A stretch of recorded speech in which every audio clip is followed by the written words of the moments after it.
अच्छा, ये एग्जांपल देखते हैं कंस्ट्रेंट मोशन का। कि कंस्ट्रेंट मोशन जो है वो अब एक तो जहाँ पे फिक्स स्ट्रिंग हो दो बॉडीज के साथ जुड़ी हुई है ना, वो तो अपन ने एग्जांपल देखे, कई एग्जांपल देखे जो पुली वाले सिस्टम में स्ट्रिंग से दो मास से यदि जुड़े हुए हैं तो उनके बीच में लेंथ जो है वो एल रहती। अच्छा, दूसरा है कि यदि कोई रिजिड रॉड है कि नहीं, रॉड है या लैडर है, तो उस रॉड के एंड पॉइंट्स जो हैं उसके बीच में भी जो लेंथ है वो एल रहेगी। जैसे यहाँ पे स्ट्रिंग में टेंशन जब भी रहता था तो ये लेंथ एल रहती थी। अच्छा, रॉड है वो रिजिड है, तो रिजिड है तो यदि ये पॉइंट ए है और ये पॉइंट बी है तो इनके बीच में लेंथ जो है वो एल रहेगी हर टाइम। तो ये भी एक कंस्ट्रेंट है ना, क्योंकि ए और बी का मोशन चाहे जैसे हो, है ना, ए इस तरफ जा रहा हो, है ना, बी दूसरी तरफ इस तरफ जा रहा हो या जहां पे भी जा रहा हो, तो मोशन जिस भी तरह से होगा तो एक इस कंस्ट्रेंट को तो इन लोगों को ओबे करना ही पड़ेगा कि इन दोनों के बीच में डिस्टेंस जो है वो ए है। तो अब जैसे ये एक है ना दीवार है, दीवार में ये लैडर इस टाइप से लगी हुई है और सपोज थीटा है इसका, है ना, यहाँ पे ये एंगल थीटा बना रही है और इसको एक्स और वाई कर देता हूँ, ठीक है। अच्छा, लैडर का ये वाला जो पॉइंट है वो सपोज वी एक्स नॉट से इधर जा रहा है, ठीक है। तो लैडर का ये वाला पॉइंट नीचे आएगा, है कि नहीं, ये वी वाई से नीचे आएगा ये वाला पॉइंट, ठीक है। तो वी एक्स नॉट का वी वाई से क्या रिलेशन है वो यदि अपने को निकालना हो तो वो भी कंस्ट्रेंट मोशन है एक तरह से, क्योंकि लैडर की लेंथ जो है वो हमको मालूम है कि एल ये कांस्टेंट है। तो इसमें जो लैडर जो है वो यदि एक्स एक्सिस में डिस्टेंस एक्स है और वाई एक्सिस में डिस्टेंस यदि वाई है तो ये रिलेशन तो अपने को मालूम ही, x square plus y square L square के बराबर होगा। अच्छा, इसको डिफ्रेंशिएट कर देते हैं तो 2x dx by dt plus 2y dy by dt ये जीरो हो जाएगा क्योंकि l जो है वो कांस्टेंट है, ठीक है। तो अब 2x ये है वेलोसिटी ऑफ x, ठीक है, plus 2y velocity of y point, ये जीरो। तो vy कितना हुआ है ना, minus x by y v x. अच्छा, ये भी है जैसे वी एक्स यदि पॉजिटिव है, इस डायरेक्शन में जा रहा है, तो वी वाई जो है वो नेगेटिव है, ठीक है। मतलब वी वाई का पॉजिटिव वी वाई डायरेक्शन जो है वो पॉजिटिव वाई डायरेक्शन में होगा, वी वाई नेगेटिव है। तो ये भी ये इक्वेशन बेसिकली शो कर रही, ठीक है।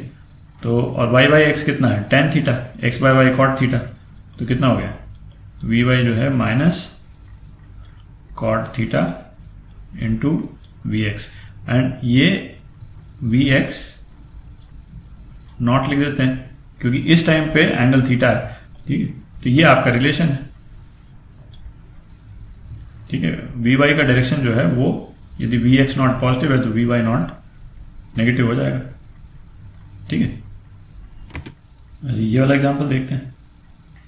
इसमें इस बॉडी को m1 मान लेते हैं, इसको m2 मान लेते हैं, ठीक है। और ये यदि v2 से इस तरफ जा रही है तो इसकी वेलोसिटी क्या होगी, है ना, या इधर ये एक्सेलरेट करी तो इसका एक्सेलरेशन क्या होगा, तो ये निकालते हैं। तो इसमें मूविंग बॉडीज तो दो ही हैं, एक m1 है और एक m2 है, ये तो फिक्स्ड है पुली। तो ये रेफरेंस लाइन यही ले लेते हैं, ये ले ली रेफरेंस लाइन, ठीक है। तो एक तो ये यहाँ से x1 डिस्टेंस पे है, ठीक है। अच्छा, ये जो है इस रेफरेंस लाइन से, मतलब रेफरेंस लाइन क्या है, ये इस पॉइंट से दो डिस्टेंसेस हो जाते हैं इसके। तो एक तो ये x डिस्टेंस, इसको मैं x2 बोल देता हूँ, ठीक है। और एक ये y डिस्टेंस है ना, इसको y2 बोल देता हूँ, ठीक है। अच्छा, इसमें स्ट्रिंग लेंथ क्या है? ये पूरी स्ट्रिंग लेंथ है यहाँ से लेकर यहाँ तक, ठीक है। तो मतलब ये एल है, स्ट्रिंग की जो लेंथ है वो एल है। तो x1 plus under root x2 square plus y2 square, और ये कितना हो गया? ये एल के बराबर है। तो इसको डिफ्रेंशिएट कर देते हैं, तो ये आ गया v1, ठीक है। इसको डिफ्रेंशिएट किया, v1 आया, plus 1/2 under root x2 square plus y2 square. अच्छा, ये y2 तो जो है, y2 तो कांस्टेंट ही है, जो वेरी कर रहा है वो तो केवल x2 ही वेरी कर रहा है, ठीक है। इसके कारण x2 ही वेरी कर रहा है, y2 तो कांस्टेंट ही, तो इसका डिफरेंशियल तो 0 हो जाएगा।